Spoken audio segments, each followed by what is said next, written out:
Hello students, today we will do the grammar part of chapter 3, the silver arrow. So open your book and come to the page number 30.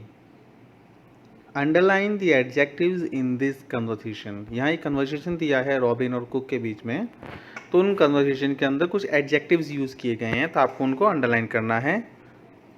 तो देखिए adjectives क्या होते हैं? An adjective describes a noun और a pronoun.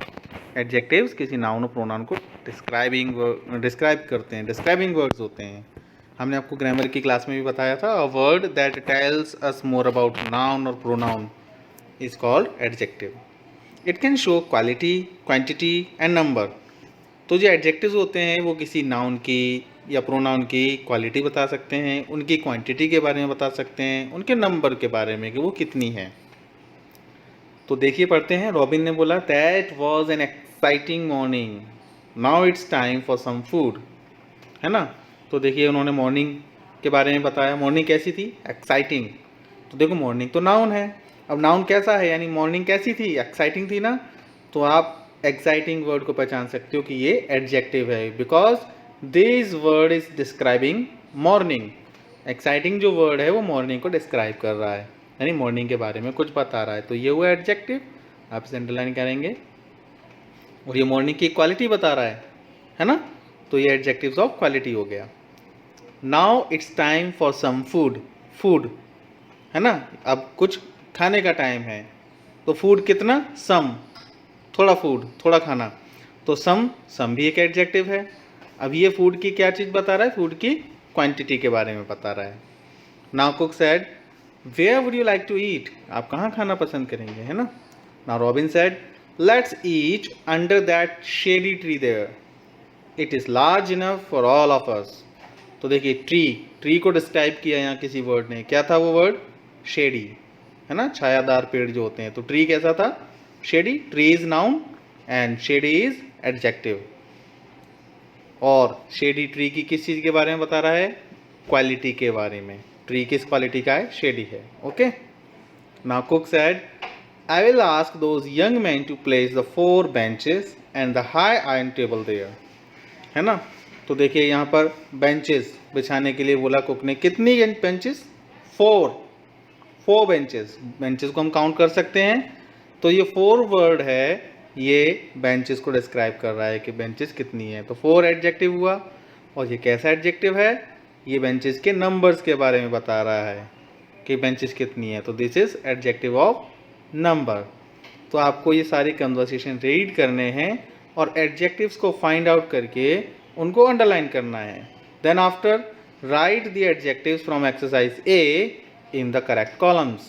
यहाँ जो भी आप एडजेक्टिव्स को अंडरलाइन करेंगे इस तरह से, जैसे एक्साइटिंग मॉर्निंग, हमने एक्साइटिंग अंडरलाइन किया, सम फूड, सम को अंडरलाइन किया, है ना, शेडी ट्री, शेडी को किया, 4 benches.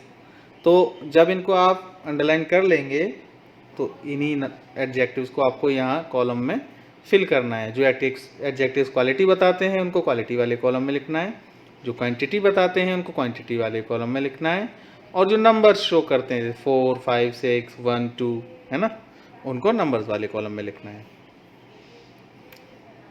Come to the next page, this is page number 31, possessive and demonstrative adjectives. Read this conversation. The prince of this kingdom is our ruler. यानी जब इसने बोला, प्रिंस ने क्या बोला? The Prince of this kingdom, इस kingdom का जो प्रिंस है वो हमारा शासक है, रूलर है। तो देखिए यहाँ 2 वर्ड्स ऐसे हैं जो 2 अलग अलग नाउन को डिस्क्राइब कर रहे हैं। दिस ने किसको डिस्क्राइब किया? किंगडम को। किंगडम किसका? कौन सा kingdom? This kingdom. And ruler, कौन सा रूलर? आवर रूलर, हमारा रूलर। अब देखिए इन्होंने क्या रिप्लाई किया? My man and I who live in those woods refuse to obey his orders. तो देखिए माई जो वर्ड है वो डिस्क्राइब कर रहा है मैन को, दोज वुड्स मीन्स जंगल होते हैं, and his means his describe कर रहा है ऑर्डर्स को। तो देखिए the words this, our, my and his describe the noun kingdom ruler, man and orders. So they are possessive adjectives. They answer the question whose, यानी ऐसे adjectives जो ये आंसर करते हैं कि कोई नाउन या कोई थिंग किसकी है ना, वो इस क्वेश्चन का आंसर करते हैं whose का. whose person is this, whose place is this, whose thing is this. तो वो adjectives होते हैं possessive adjectives. My, your, his, her, its, our and their are possessive adjectives. ये सभी आपके possessive adjectives हैं. This and those point to and describe the noun kingdom and woods. So this और those हैं वो point out करने के लिए यूज़ किए गए हैं nouns को, जो कि नाउन हमारे इस कन्वर्सेशन में यूज़ हुए थे kingdom and woods. They are demonstrative adjectives. तो जो पॉइंट आउट करने के लिए वर्ड्स यूज़ किए जाते हैं किसी नाउन या प्रोनाउन को पॉइंट आउट करने के लिए, this, that, these and those, तो ये सभी एडजेक्टिव्स होते हैं demonstrative adjectives. This, that, these and those are demonstrative adjectives. Now replace the underline words with possessive adjectives. One has been done for you. आपको यहाँ देखिए अंडरलाइन जो adjectives दिए गए पहले से, आपको अंडरलाइन वर्ड्स को देखना है, उनकी जगह पॉजेसिव एडजेक्टिव्स यूज़ करना है. जैसे robin hoods dress was made of green cloth. Robin hood की जो ड्रेस थी वो किस कलर की थी? ग्रीन की थी, ग्रीन कपड़े की थी. तो देखो रॉबिन हुड कौन हुआ? रॉबिन हुड के लिए हम प्रोनाउन यूज़ करेंगे ही. अब उसकी ड्रेस थी तो हम ही के लिए क्या लेंगे? उसकी ड्रेस के लिए क्या यूज़ करेंगे? His dress. तो हिज जो वर्ड हो गया ये बता रहा है कि हुज ड्रेस इज दिस, है ना. वो ड्रेस किसकी थी? हुज का आंसर दे रहा है हिज. हिज मतलब रॉबिन हुड. वैसे ही आपको यहाँ the contestants quivers were filled with arrow. जो कंटेस्टेंट जितने भी आए थे उनके जो क्वेवर थे, क्वेवर जो बो होता है, क्रॉस एंड बो, एरो एंड बो, तो एरो जिसके अंदर रखे जाते हैं उसको क्वेवर बोलते हैं. तो कंटेस्टेंट के जो क्वेवर्स थे वो फिल थे किससे? एरो से. एरो से भरे हुए थे, काफ़ी सारे एरोज उसमें रखे हुए थे. तो कंटेस्टेंट्स प्लूरल नाउन है. प्लूरल नाउन के लिए हम प्रोनाउन कौन सा यूज़ करेंगे? दे. दे तो पर्सनल प्रोनाउन हो गया. अब हमें पॉजेसिव एडजेक्टिव यूज़ करना है उसकी जगह. किसके क्वेवर्स थे वो? कंटेस्टेंट्स के. तो हम यहाँ पर कंटेस्टेंट्स के लिए क्या पॉजेसिव एडजेक्टिव यूज़ करेंगे? THEIR, their quavers. Their quavers were filled with arrow. Okay, same ऐसे ही आपको नेक्स्ट करना है. The arrows pointed and was sharp. तो जो एरो का जो पॉइंटेड एंड था वो कैसा था? शार्प था.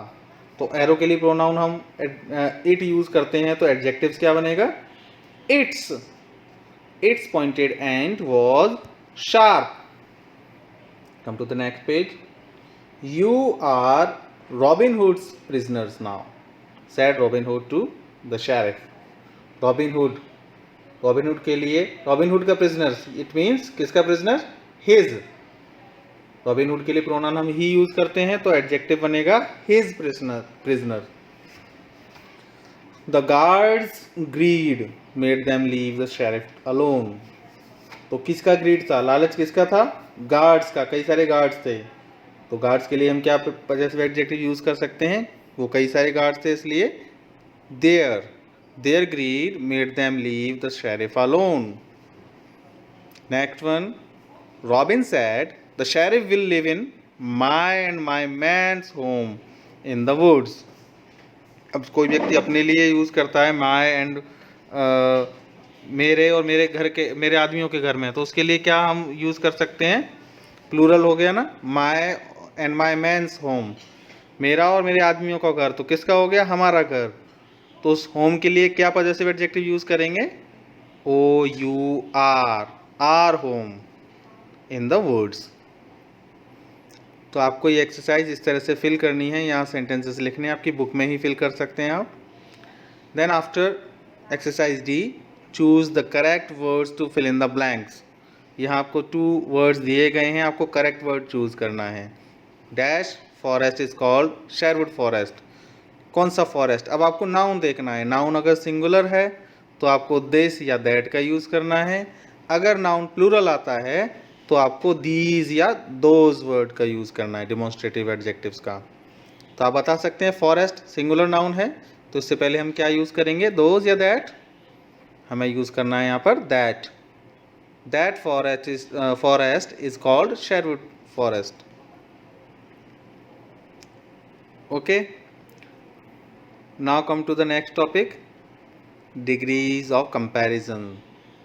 अभी तक हमने एडजेक्टिव्स के बारे में पढ़ा था, आप उन्हीं एडजेक्टिव्स की डिग्री के बारे में पढ़ेंगे। There are 3 villages around our forest. The villagers of Z are poor. एक जेड एक विलेज है, वहाँ के विलेजर्स हैं जो रहने वाले हैं, कैसे हैं, पुअर।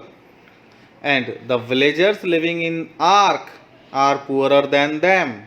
लेकिन जो आर्क में रहते हैं लोग, वो वहाँ उनसे भी ज़्यादा गरीब हैं, पुअर हैं, पुअरर। यहाँ कंपैरिजन किया गया है जेड के विलेजर्स का और आर्क के विलेजर्स का। और लास्ट में लिखा है the villagers of Went are the poorest of them all. यहाँ सभी के बारे में कंपैरिजन, एक साथ कंपैरिजन करके बताया गया कि सबसे ज़्यादा पुअरेस्ट कहाँ के हैं, वेंट विलेज के लोग। तो देखिए, in each of the sentences poor is being used to describe the villagers. तो जो विलेजर्स हैं उनको डिस्क्राइब करने के लिए एक एडजेक्टिव हमने यूज़ किया था, वो था poor. The word poor is used to describe the villagers of Z. Poor जो वर्ड यूज़ किया था जेड के विलेजर्स के लिए यूज़ किया था। There is no comparison being made here. यहाँ पर किसी से भी कंपेरिजन नहीं हो रहा था, सीधा सीधा जेड के विलेजर्स को ही बताया गया था कि वहाँ के लोग गरीब हैं, पुअर हैं। तो the adjective is in the positive degree. जब कहाँ जहाँ कोई भी कंपैरिजन नहीं होता किसी से भी, तो वहाँ हम एडजेक्टिव की पॉजिटिव डिग्री का यूज़ करते हैं। And the word poorer is being used to compare them with the villagers of Z. यहाँ जब जेड के विलेजर्स के साथ कंपैरिजन किया गया, तो पुअर की अगली कैटेगरी, अगली डिग्री पुअरर का यूज़ किया गया। The adjective poorer is in the comparative degree. देखिए, जब कंपैरिजन किया जा रहा है, कंपेयर किया जा रहा है, तो हमने एडजेक्टिव की कंपेरेटिव डिग्री का यूज़ किया। We add E R to make the comparative degree. जब हमें कंपेरेटिव डिग्री बनानी होती है किसी भी पॉजिटिव एडजेक्टिव की, तो उसके पीछे हम ई आर लगा देते हैं। We also use than when making the comparison. और जब कंपेरिजन करते हैं तो कंपेरेटिव डिग्री के साथ देन का यूज़ भी करते हैं कि किसी एक थिंग, पर्सन या प्लेस का किस दूसरे थिंग या पर्सन के साथ कंपैरिजन किया जा रहा है, उसको बताने के लिए कंपैरेटिव डिग्री और देन का यूज़ किया जाता है। The word poorest is used to compare the villagers of all 3 villages. अब जब तीनों विलेजेस के बीच में कंपैरिजन कर दिया गया, तो पुअरेस्ट वाले वर्ड का हमने यूज़ किया। The adjective is in the superlative degree. जब सिर्फ 2 चीज़ों के बारे में या 2 प्लेसेस के बारे में या 2 पर्सन के बीच में कंपैरिजन होता है, तो हम कंपैरेटिव डिग्री यूज़ करते हैं। और जब 2 से ज़्यादा चीज़ों के बीच में कंपेयर करके किसी चीज़ की विशेषता बताई जाती है, तो वहाँ हम सुपरलेटिव डिग्री यूज़ करते हैं। We add E S T to make the superlative degree. Comparative degree बनाने के लिए हम ई आर लगाते थे वर्ड में, और सुपरलेटिव बनाने के लिए ई एस टी जोड़ देते हैं। We use the before the superlative degree. ये हमेशा याद रखिएगा, सुपरलेटिव डिग्री जब हम सेंटेंस में लिखते हैं तो उससे पहले THE द का यूज़ ज़रूर करते हैं। Here are some more examples. यहाँ देखिए कुछ पॉजिटिव डिग्रीज दी गई हैं और फिर उन पॉजिटिव का कंपेरेटिव और सुपरलेटिव फॉर्म भी दिया गया है। जैसे स्मॉल, स्मॉल का कंपेरेटिव हो गया स्मॉलर, ER लगाया। सुपरलेटिव स्मॉलेस्ट, EST लगा दिया। ऐसा ही tall, taller, tallest, long, longer, longest. Now read this table to learn other rules to form the comparative and superlative degree. यहाँ देखिए कुछ अलग रूल्स भी दिए गए। एडजेक्टिव्स एंडिंग विद ई। अगर कोई एडजेक्टिव वर्ड ऐसा है जो पॉजिटिव डिग्री में है, उसके पीछे पहले से ई आ रहा है, तो हमें दोबारा से ई आर नहीं लगाना, सिर्फ आर लगाना है। जैसे नाइस, नाइसर, नाइसेस्ट। यहाँ भी देखो ई दोबारा रिपीट नहीं किया है। अगर किसी एडजेक्टिव के बीच में कंसोनेंट वाई आता है, कंसोनेंट लेटर प्लस वाई आता है, तो उस वाई को हटा करके IER लगा देते हैं। जैसे बिजी, बिजियर, बिजिएस्ट। और अगर कोई वोवल के जस्ट बाद सिंगल कॉन्सोनेंट आता है तो लास्ट वाले कॉन्सोनेंट लेटर को डबल कर देते हैं। जैसे BIG, लास्ट का जो लेटर है G, ये कॉन्सोनेंट है, इससे जस्ट पहले एक जो I आया है ये वोवल है। वोवल होने की वजह से लास्ट वाला जो कॉन्सोनेंट लेटर है इसको हम डबल कर देंगे। जैसे बिग का हो गया बिगर, बिगेस्ट, हमने G को डबल कर दिया, उसके बाद ER और EST लगाया। डबल क्यों किया? क्योंकि G से पहले वोवल साउंड दिया गया था, एक I दिया गया था। Okay, now exercise E, complete the table, one has been done for you. एक आपको करके बताया, आपको ये टेबल कंप्लीट करनी है। जैसे sweet, sweeter, sweetest, comparative degree में ER लगता है, स्वीटर हो गया, सुपरलेटिव में EST लगता है। ऐसे यहाँ बता सकते हैं फास्ट, फास्टर, यहाँ क्या आएगा? Yes, fastest. अब यहाँ देखिए, पढ़िए, टेस्टियर, टेस्टिएस्ट, IER लगा है, IER और IEST हम कब लगाते हैं? Y को हटाकर लगाते हैं। तो यहाँ पॉजिटिव वर्ड क्या बनेगा? Tasty, TASTY, tasty, tastier, tastiest. ऐसे ही यहाँ देखिए, प्रिटी, प्रिटियर, प्रिटिएस्ट। कर लेंगे आप लोग? चलिए, अब आपकी ये है listening exercise, time to listen. अब मैं आपको एक ऑडियो सुनाने वाला हूँ, आप उस ऑडियो को ध्यान से सुनेंगे और उसके बाद इस एक्सरसाइज को करेंगे। तो ध्यान से सुनिएगा इस ऑडियो को।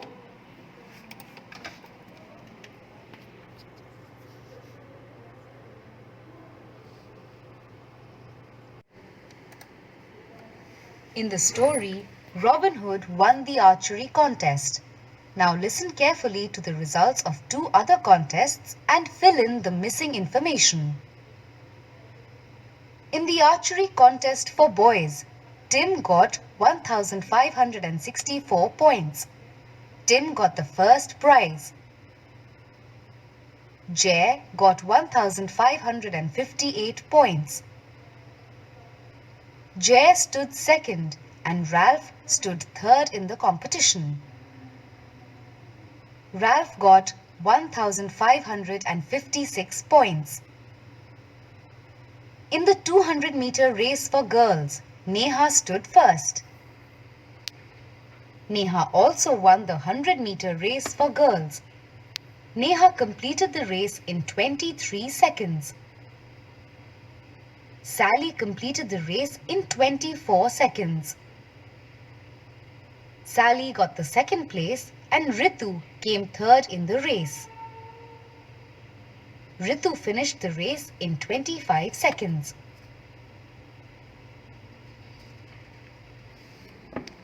ओके किड्स, अब आपने सुना इसमें जो भी कंटेस्टेंट्स है किसको कितने पॉइंट्स मिले, आपको सुनकर वहाँ लिखना है। अब यहाँ ऑडियो में बताया गया था जय को कितने पॉइंट्स मिले, वो आपको यहाँ लिखना है। उनकी रैंक क्या आई थी, वो फर्स्ट आए, सेकंड आए, है ना, थर्ड तो देखो यहाँ लिखा हुआ, जो थर्ड आए थे उनका नाम भी बताया गया है यहाँ पर ऑडियो में। तो उस ऑडियो में नाम ध्यान से सुनना, इनका नाम था रैल्फ।